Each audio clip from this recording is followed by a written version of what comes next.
Bună dragi urmăritori! Bun venit pe canalul nostru!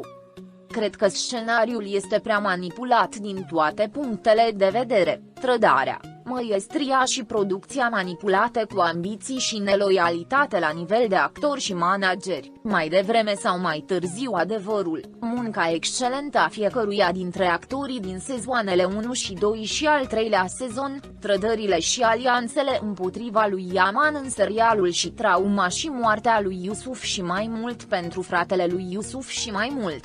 În serial Ce frate drag!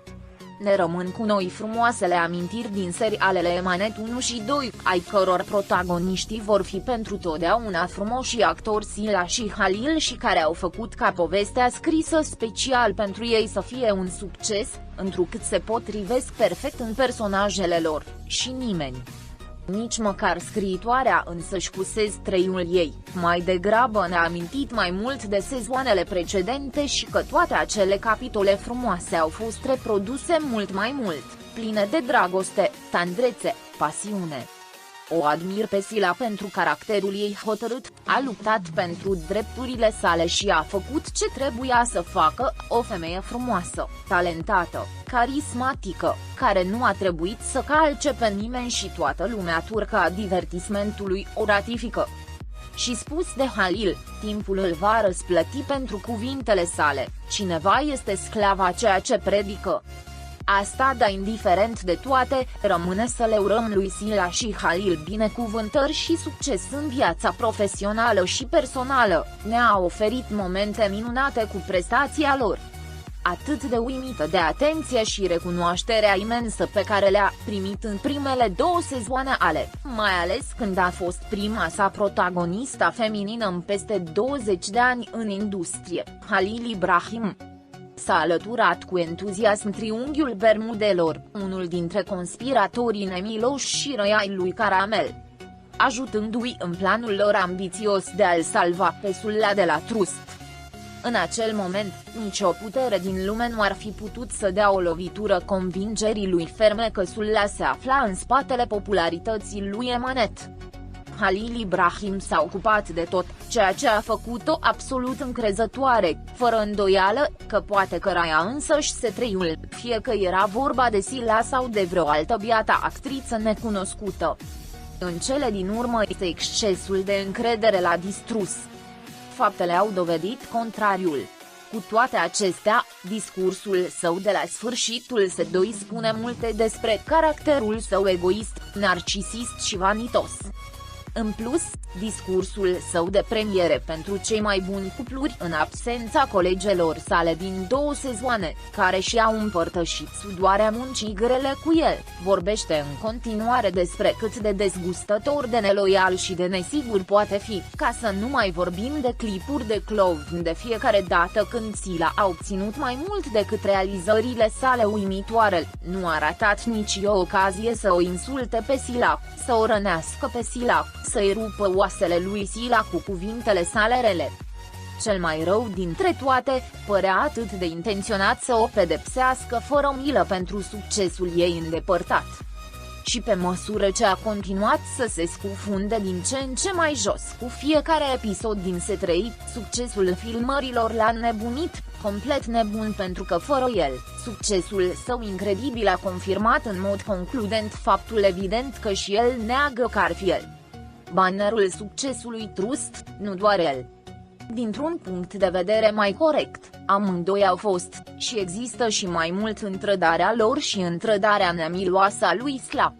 Tot ce s-a spus este adevărat, am spus încă de la început că adepții au văzut și au simțit că jocul lui Sila a dispărut din serial.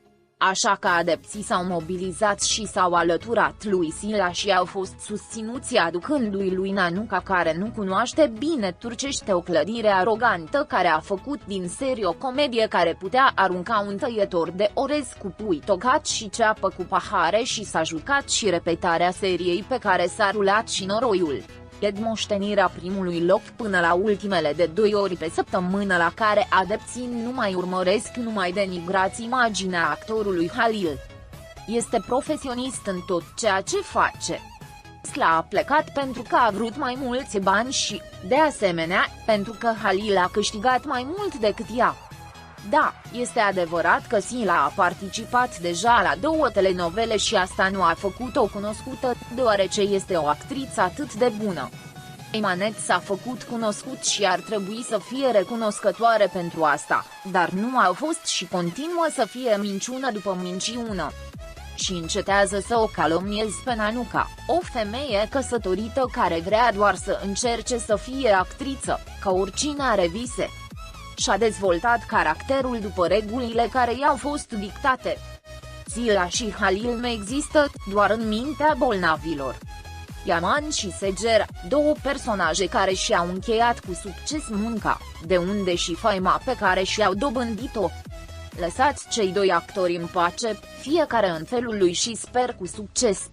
La urma urmei, Turcia are atât de mulți actori, și unii buni, dar nimeni nu aude de ei, poate pentru că nu există intrigi sau calomnii și asta nu primește like. Din care trăiesc ca șobolanii de canalizare. Sila a fost o tânără curajoasă, care a fost victima a tot felul de violențe pe parcursul desfășurării intrigii sezonului 1 și 2 din Emanet.